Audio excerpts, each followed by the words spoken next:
All right, 16.5, we're going to look at dividing radicals. In this section here, we're going to let our variables represent all positive values so we don't have to worry about those absolute value bars anymore. So again, your directions are backwards here. You want to simplify first, then before you divide. So the quotient rule for radicals, if the nth roots are the same and you're dividing them, then you can rewrite it and just divide and simplify the fraction, then do the nth root. So if I had the square root of 80 divided by the square root of 10, I can write this as the square root of 80 divided by 10 because I can see 10 can go into 80 8 times. Break this down. 8 is 3 2's multiplied together. One pair of 2's on the outside, the single stays on the inside. 2 radical 2. Here we have 5 times the cube root of 32 divided by the cube root of 4. 5 stays out in front.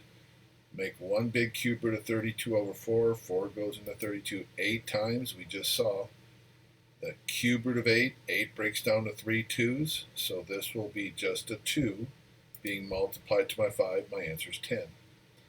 Now here you got to be careful.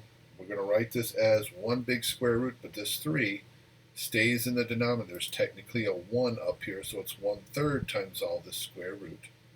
2 goes into 72 36 times. X cubed divided by x, subtract your powers, x squared. So square root of 36 is 6, square root of x squared is x. The y stays on the inside. 1/3 times 6 is 2, so my answer is 2x times the square root of y. Fourth root divided by fourth root, put it all inside of 1/4 root, simplify and reduce. 18 divided by 3 is 6. A to the 9th divided by a squared, subtract your powers, a to the 7th. B to the 5th divided by b to the 1st, subtract your powers, b to the 4th.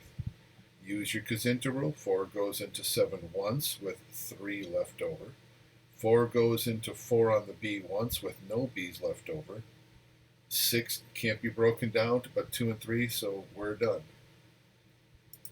Next, we're going to talk about rationalizing the denominator, and this is a case where we're not allowed to have an irrational number in the denominator because these are decimals that never end and you can't divide by those. So we're going to use the philosophy just enough to get by. All right, but you have to make sure your radicals are in their simplest form first. So this is the square root of 7 divided by the square root of 2. Don't put this inside of one square root because I don't want to write it as 3.5. We never want a decimal inside of a radical. So what I want to do is get rid of the square root in my denominator. That's 2 to the 1st. If I somehow could make this a 2 squared, then I can move it outside my square root. So I'm going to multiply this fraction by the square root of 2 over the square root of 2, which is technically a 1. But multiplying these two on the bottom gives me the square root of 4, which now simplifies to a 2. So if I can match 2 to the 1st times 2 to the 1st, which is 2 squared, then the squared and the square root cancels to just the 2. 7 times the 2 is the 14 on the top inside my square root. Now we have rationalized the denominator. If you check your calculator, here's the original problem. Square root of 7 divided by the square root of 2, that's this decimal. Square root of 14, now close the parentheses divided by 2, same decimal. Here we want to reduce first. So divide out the 5. So reduce it by 5. Wait a minute. 4 is a perfect square. Separate them to 2 square roots. Simplify the square root of 4 to 2. This is my most simplified version of that fraction. Now again, can't have a square root of 3 in the bottom. I have 1 3. It would be great if I could have 2 3. So let's multiply top and bottom by an extra square root of 3. Again, this is a value of 1. But the square root of 3 times the square root of 3 becomes the square root of 9, which is just 3. Now there's no square root in the denominator. This is my final answer. There's the square root of 20 divided by 15. There's the decimal. Here's my 2 times the square root of 3, all divided by 3, same decimal. This works for cube roots as well. Break it down to 2 cube roots.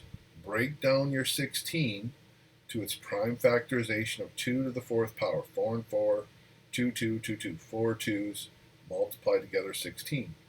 Now, simplify this. I can use my Gazinta rule. 3 goes into 4 once with 1 2 left over. Now, I'm not allowed to have this cube root of 2, but I only have 1 2. I need to have a group of 3 2's. So I'm going to multiply by the cube root of 2 squared. Because when I add those powers together, 1 plus 2 gives me 2 to the third. And then the cube root of that is just 2. So 2 on the outside multiplied by this extra 2 is 4. 2 squared is 4, so the cube root of 5 times the cube root of 4, or 5 times 4 on the inside, gives me the cube root of 20 over 4. Again, checking my calculator, there's my cube root symbol underneath the math button. 5 divided by 16, there's the decimal. Cube root of 20, close it off, divide it all by 4, same decimal. All right, break everything down. We get bigger numbers here. We want this in simplest form. 8x over the cube root of 12xy squared. Break down the 12. 4 and 3, and 4 is 2 squared. So 2 squared times 3 to the first times x to the first times y squared.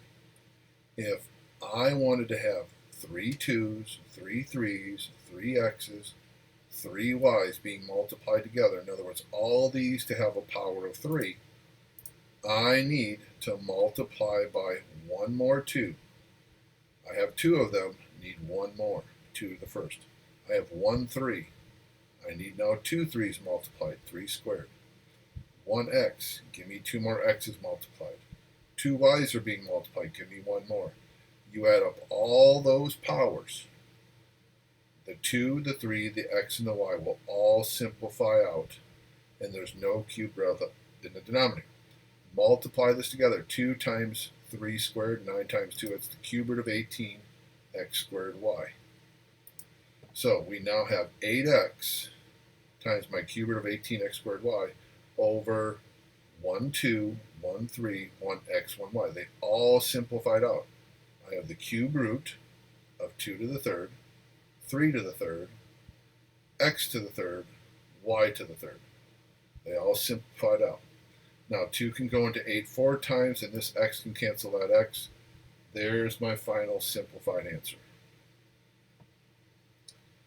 3y over the fourth root. So I need groups of 4's. Break down my 24. 8 times 3, 8 breaks down to 2 to the third power. 2 to the third, 3 to the first, x to the third, y squared. I need everything to be a power of 4. All right, so here I need to multiply by 1 more 2,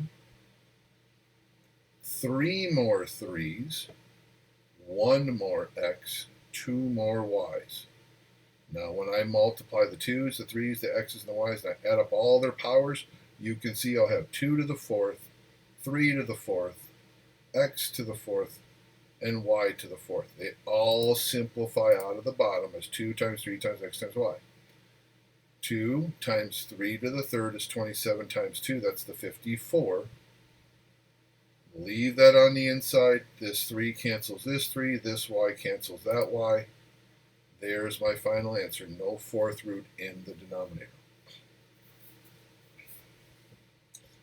Next, we have fifth roots. Okay, 2 to the first, a to the third, b to the first. I need 4 more 2's.